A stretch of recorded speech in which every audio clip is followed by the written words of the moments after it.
Hey y'all, happy Wednesday. I always like to share when I am coaching agents in our brokerage on a common theme. And this past like 7 to 10 days, I've been coaching some top agents on dealing with buyer clients. And a lot of agents I have found just over this past decade in real estate, they prefer to work with sellers because they think it's easier than working with buyers. And the truth is that they do not systematize the way they work with buyers the same way they do with sellers. So, part of that systematizing things is making sure you're doing a thorough buyer consultation. Because with each of these top agents that I coached with this past week, all of their problems could have likely been solved had they done a thorough buyer consultation. And there's three parts mainly to an effective buyer consultation. One is building rapport.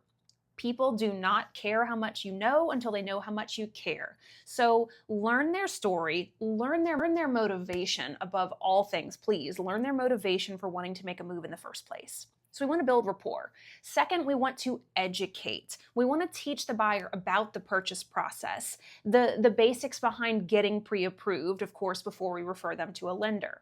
So build rapport and educate. The third thing that we want to do is do a thorough needs analysis.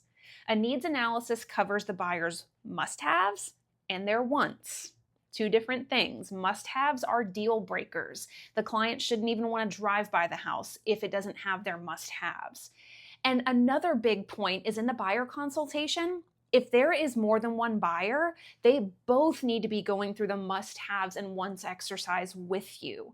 And so I'm not just talking about a husband and wife. Let's say it's a college graduate buying their first home and mom and dad are footing the bill for the down payment.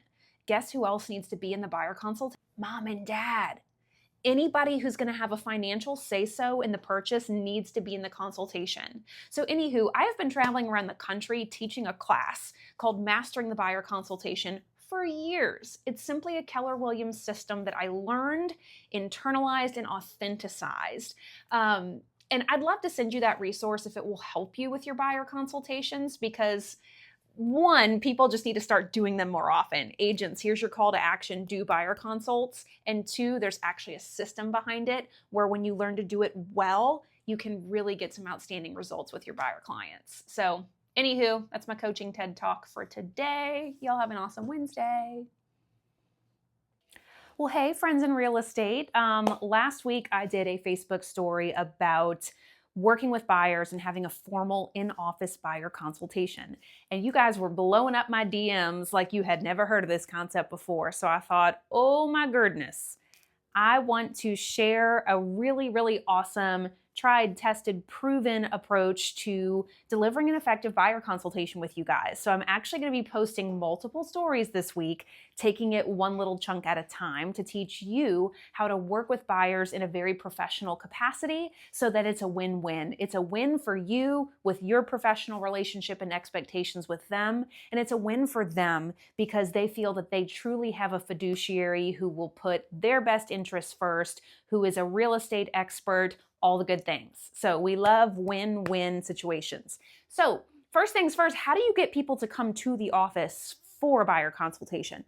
Well, here's the thing. So being a former full-time buyer agent before I stepped into leadership, I never showed people homes without having an in-office consultation. This is not a novel concept because of the NAR settlement.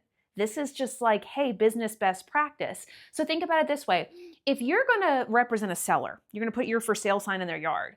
Well, you're going to have a phone conversation with them, find out their motivation, maybe find out how much they owe on their mortgage. You're going to set a listing appointment. You're going to tour their home. You're going to pull comps. You're going to have a professional consultation.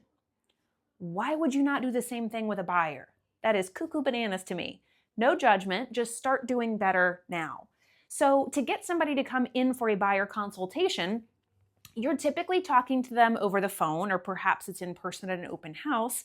And a dialogue that I like to use is, hey, buyer A, I really enjoyed chatting. Seems like you are pretty motivated to find a new home before your next child arrives. So the way that I can help you best is for us to get together for about 30, maybe 45 minutes for a no pressure, no strings attached consultation.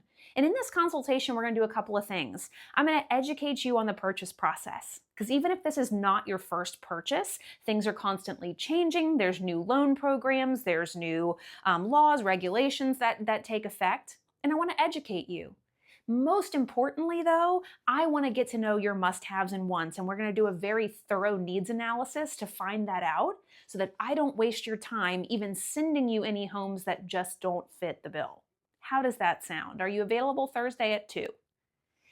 If you occasionally have pushback from somebody who's not willing to come into the office for a consultation and just wants you to meet them at the house, then that should send up some red flags. One, are they really serious about buying a house, or are they just a looky-loo? And there's no judgment there behind being a looky-loo, but the general public doesn't understand that we don't just drive around showing pretty houses for a living.